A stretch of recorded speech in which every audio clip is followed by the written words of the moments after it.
Okay, now let's move to Dr. Mark Sigurjon Innocenti from Utah State University, United States.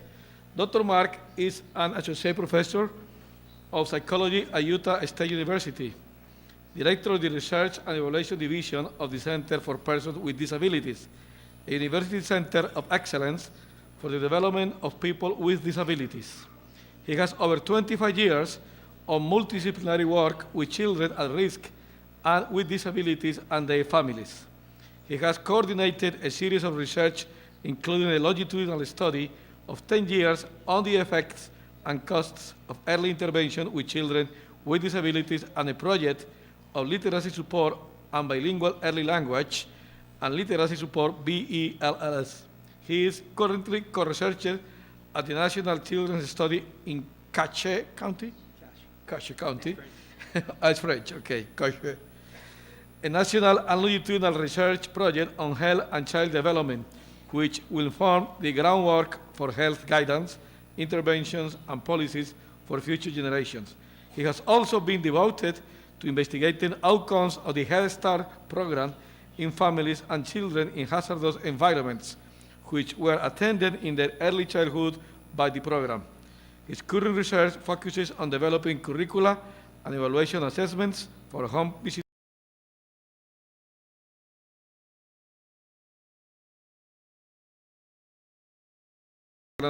and preschool education as means of preventing later special education. Thank you, Dr. Mark. The floor is yours.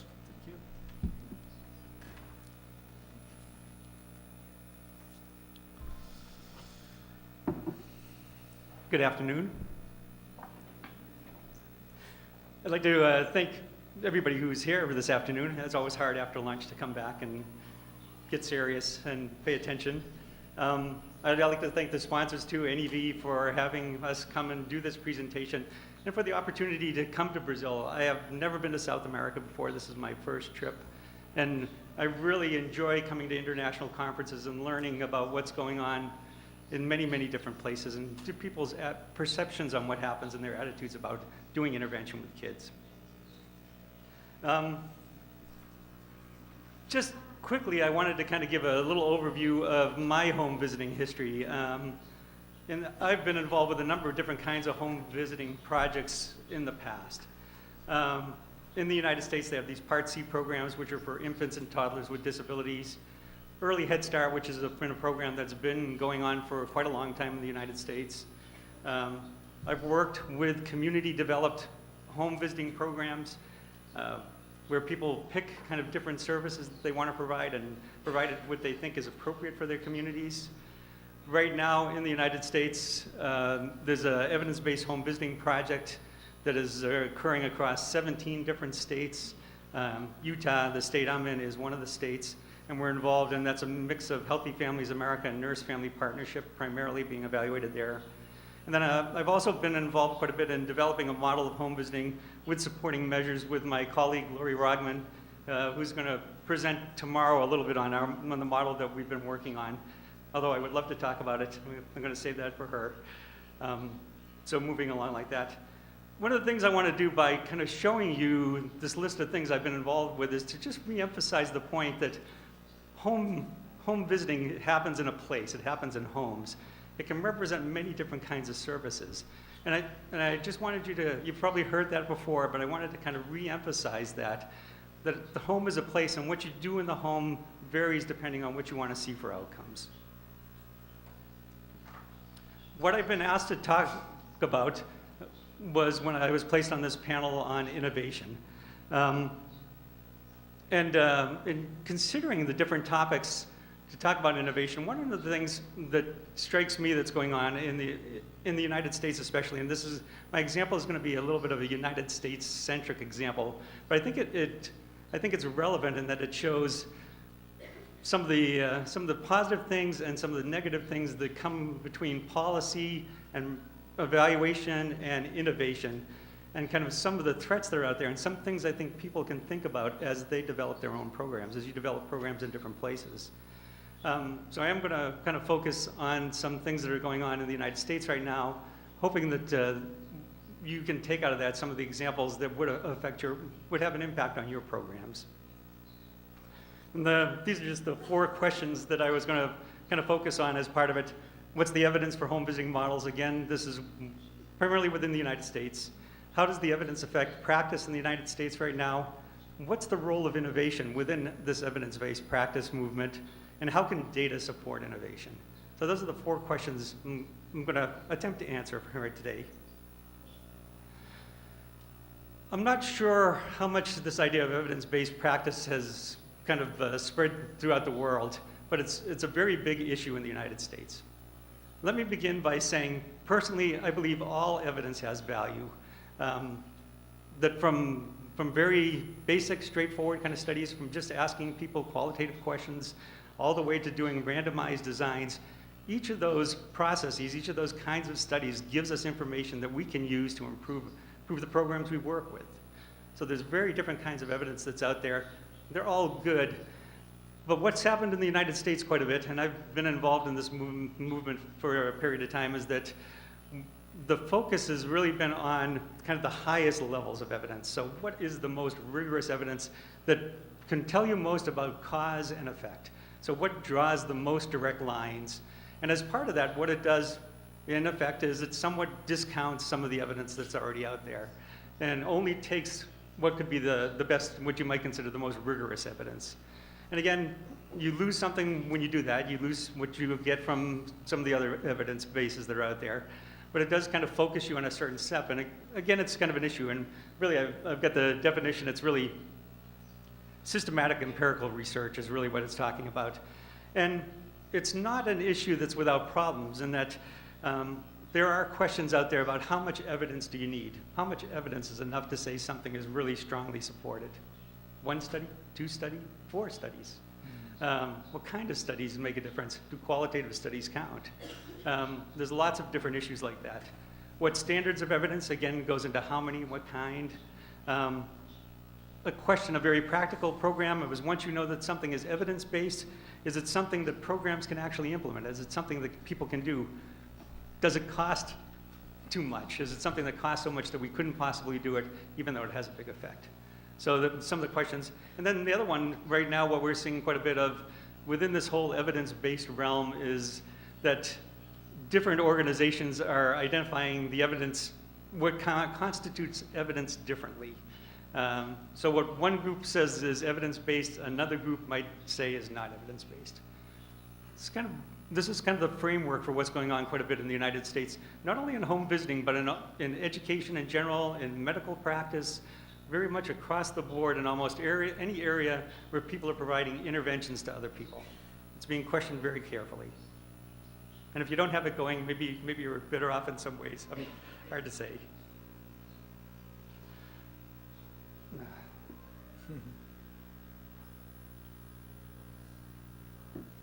In the United States, just recently, there's a law has been passed. It's called the Patient Protection and Affordable Care Act. It's a legislative action by the U.S. government. It is what detractors are calling in the United States Obamacare. And as part of this, they've established a maternal, infant, and early childhood home visiting program. So at the face of it, there's some good things that you could see that come about as that. Right now, the government is going to give, so they say right now, it depends on the economy, I'm sure, but $1.5 billion for 5 years for home visiting programs, but it's going to be for at-risk pregnant women. So to get into the program, to be eligible, you have to meet those criteria. So right away, it's been narrowed down in terms of who's getting involved. It is not a universal program.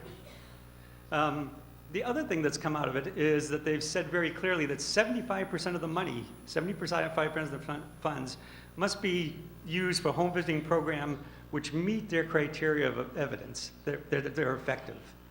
So most of the money is going to a set of programs, which I'm going to talk about in just a second. The other thing that's gone on as part of the law said all the programs must evaluate the following things. They must look at maternal health, they must look at child health and maltreatment, they must look at child development and school readiness, they must look at domestic violence, they must look at economic self-sufficiency, and they must look at coordination and referrals with other people in the community.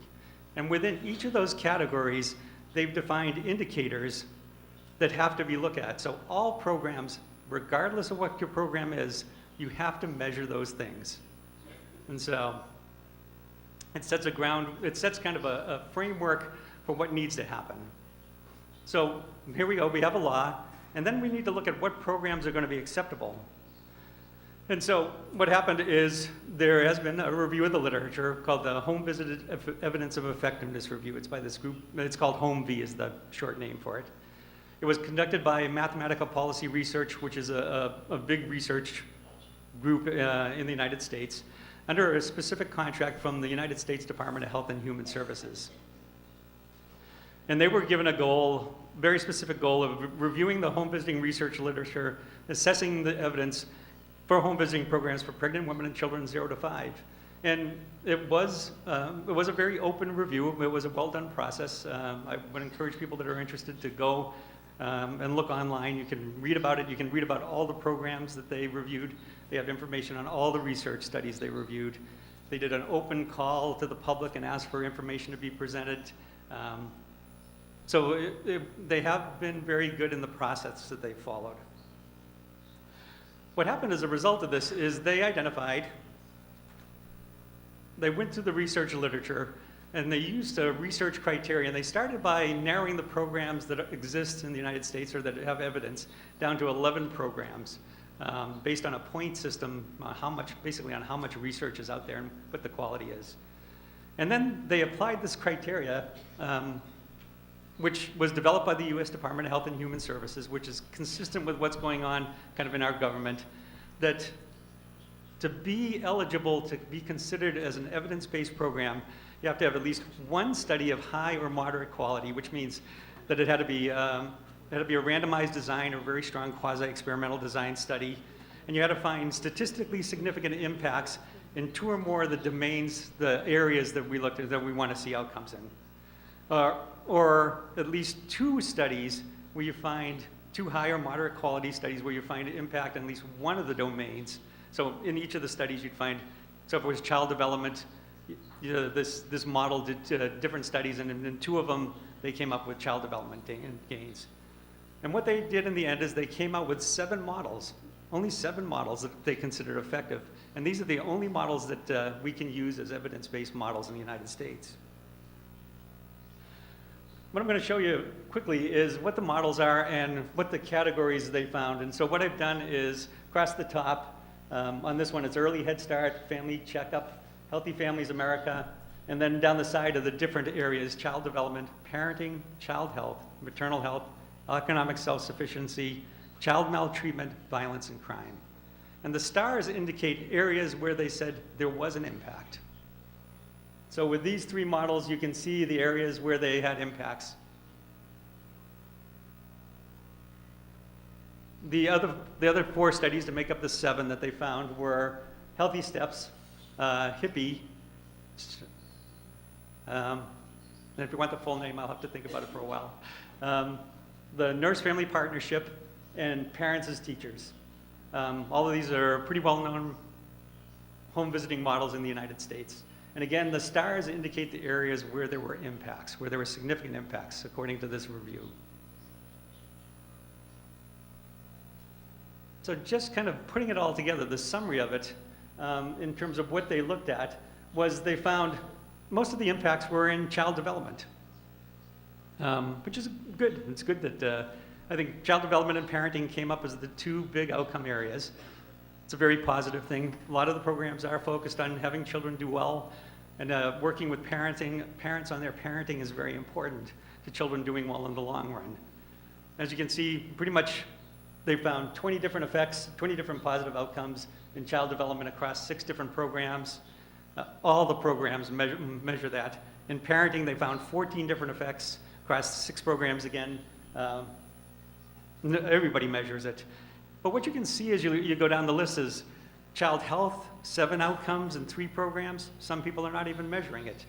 Economic self-sufficiency, 2 outcomes just in 1 program alone. And again, there's a group of programs that are not measuring it, 3 programs. Violence and crime, 0 outcomes, only 2 programs measured it, and 5 of the programs didn't measure it at all. So you can kind of see where the strengths are of the programs that are involved and kind of areas where the programs need to develop a little more, have more of an emphasis. But again, they weren't necessarily defined to do that. So the most impacts we had were in child development and parenting, nothing on violence and crime. And the other thing that kind of came out of the review itself was that high quality research was limited. There was research, most of it tended to be rated as moderate by the people that did the home view research. Another thing that came out of it pretty strongly was that the studies don't necessarily look at what works best for whom, although we have an evidence base in other areas about looking at what works best for different people, different groups. Most of these models really don't specifically break out. They're very large samples that look very generally. And if you look, the research that was identified as missing many different subgroups. For example, American Indians were not included. Most of it doesn't include immigrants. There's other issues in the groups that are being picked in there. And so only these models, only these 7 models are going to be supported in this new legislation, which is going to have a fairly large impact on what happens in practice in the United States. And if you look at the models, just kind of looking at the models and kind of what's involved, each of the models has specific fidelity requirements. They all have ideas about how often you should go into the home, who should be the person going in the home, what kinds of assessments are going on in the home. All these models have been around for quite a long time, which I think is what is necessary to establish an evidence base like that, is that you have to be in existence for a while. And that they even, for the most part, almost all of them have some kind of way to look at whether the model's being implemented reasonably well within the model itself. But the big concern, I think, that comes out of this is that most of these models must demonstrate outcomes in areas where they've not proven success. So we are going to, as a country, asking people to go in and use these models and make impacts on areas where they don't have a demonstrated history of having an impact, at least based on this evidence review. Okay, so this takes us back to innovation. Is there room for innovation?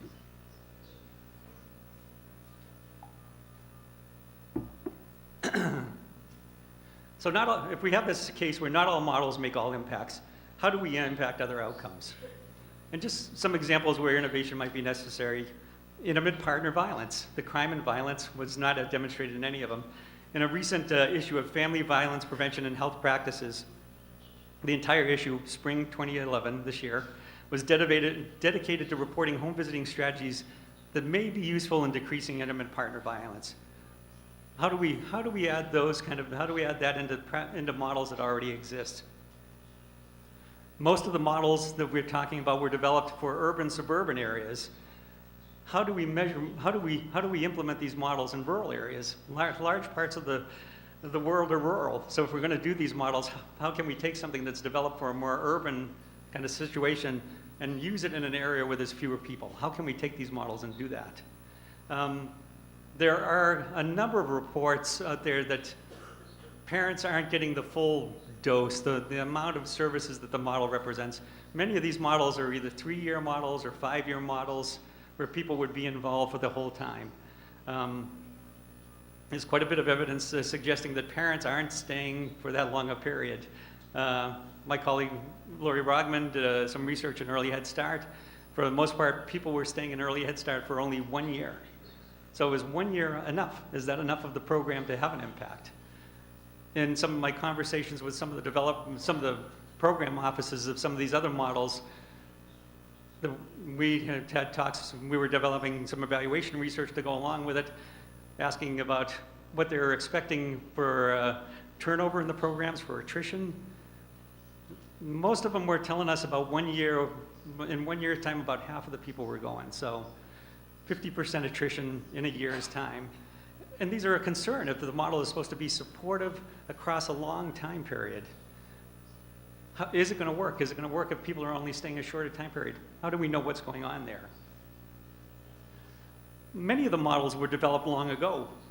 Are they still viable in this technology-savvy society we have, where Facebook and social networking is kind of leading the way. It's helping ferment revolution, in the Middle East.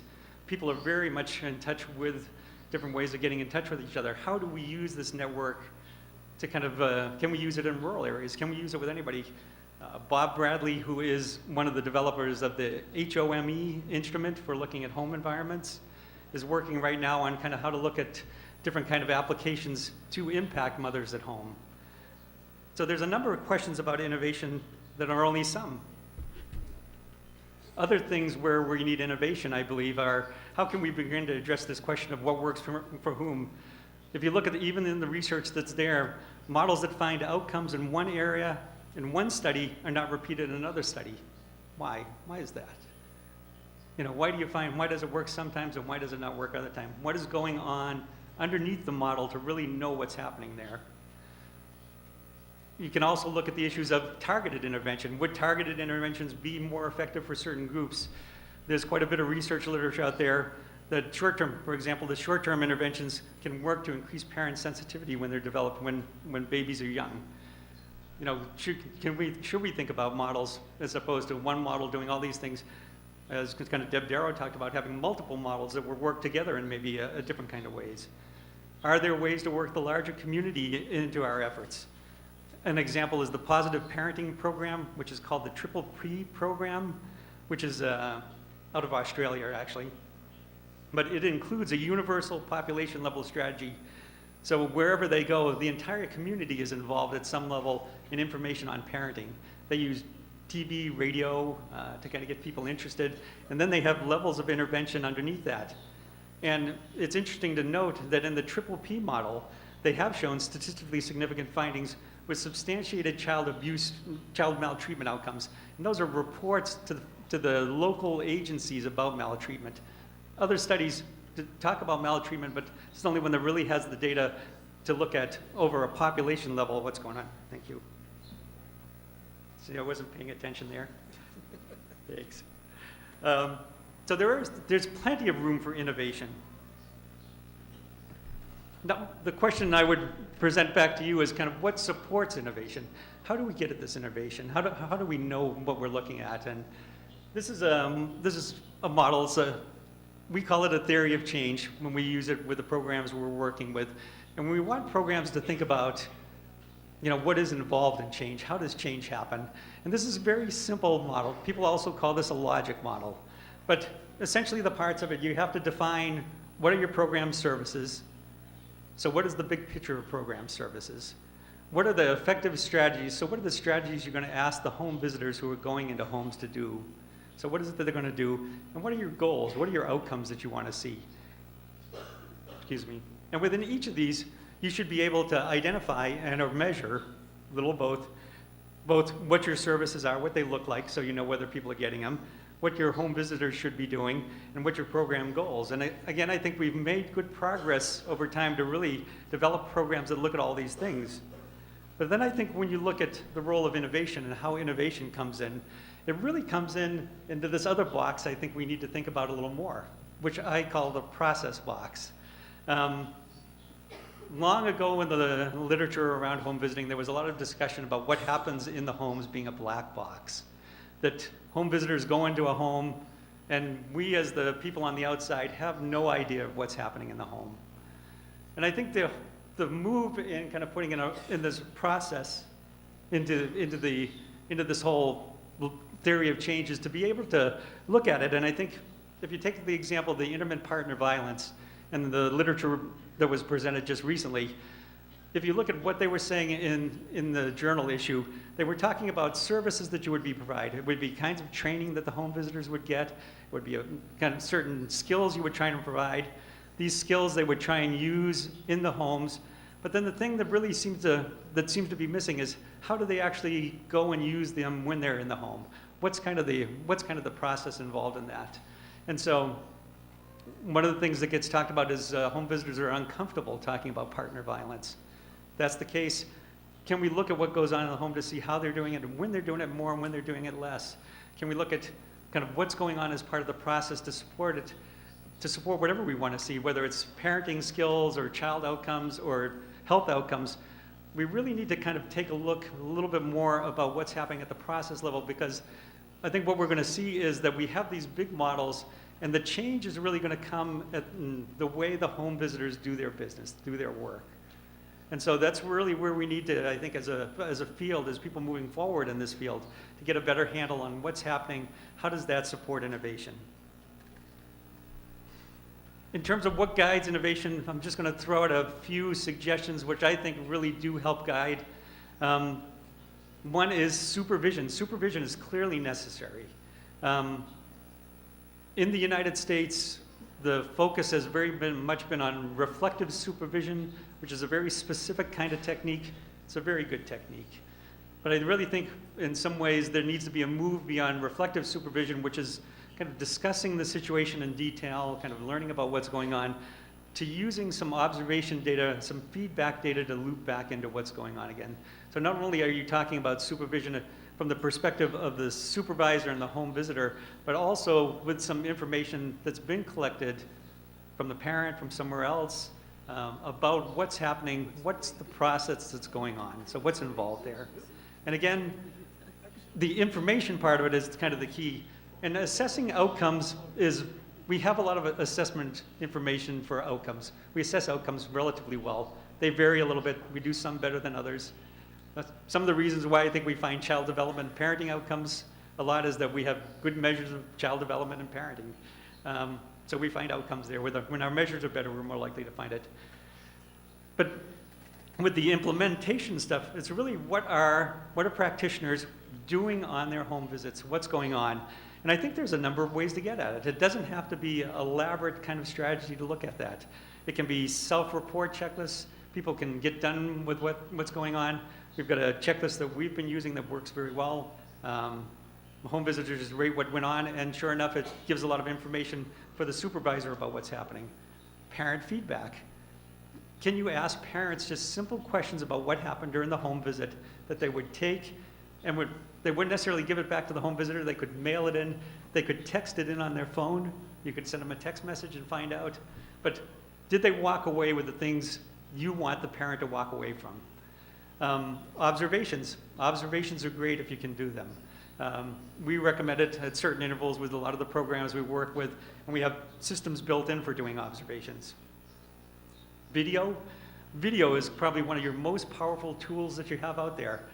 Everybody, well, I don't have my phone in my pocket. If you have a phone, all the new phones can do video.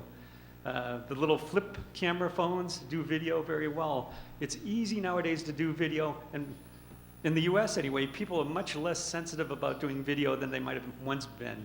It's just become such a common technique. You can actually have videos that gives you something to clearly reflect on, to kind of look at what's going on. So there are a lot of ways to get at getting process information that don't necessarily have to be complicated. And that would be my take-home message, that there's many ways to do it. And then this process called continuous quality improvement, it's kind of a way to really kind of take the information and feed it back in again. I do have a slide. It's really using the information you're getting to inform your practice. So how do you take the data, the observations, the information from families to really move things forward? And again, I think you need to, right on target, you need to really design a very friendly, user-friendly way of doing this. It can't be hard. It can't be something that's difficult and complex. It's got to be easy, that everybody can do it, and people will do it because it will be beneficial to people by doing it. And again, we want home visitors to use a strengths-based approach with parents. Our models, our supervisors need to use a strengths-based approach with the home visitors as well. So how can you use the information you find about what's going on in the home as a supervisor in a strengths-based way to kind of improve practice? And kind of linking this data on strategies to outcomes. I think really the key is you need to build on what you do well. You don't want to take programs that are doing well in one area and have them change drastically. You have to, just like we want parents to do what they're doing well, programs that are doing things well, you really want to build on what they're doing well. So you need to take what they're doing well and kind of help the program kind of improve in areas where they need to do a little bit better. And so kind of use the strengths to build other areas. So I think it can be a very strong process. Just kind of in summary, is innovation possible in this evidence-based world that, or at least we're living in the US? And I'd say not only is it possible, but it's necessary. We really have to do this innovation.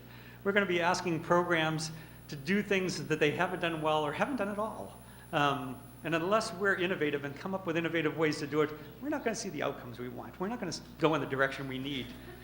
You know, the evidence base we have is building, but it's not complete, and it probably never will be complete. I mean, we need to keep striving, and we need to keep building this evidence base as we go.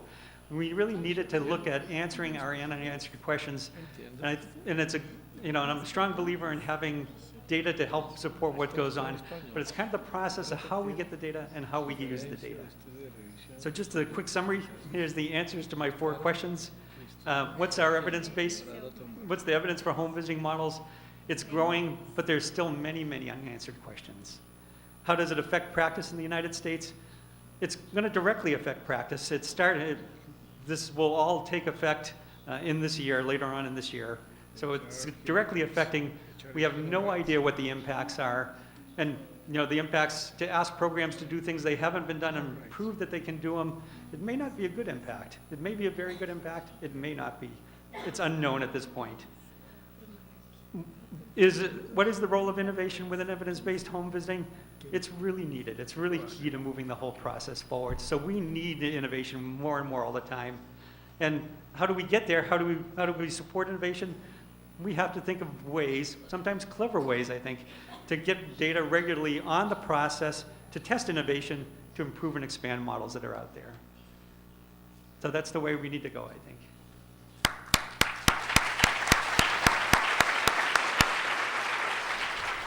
Thank you very much, Mark. You also gave us a very important reflections on evidence-based and the need of working from the very design of the projects, but also give us ideas on how to demands that many people have on that. And of course, you also were on time, so thank you very much. I tried. Okay.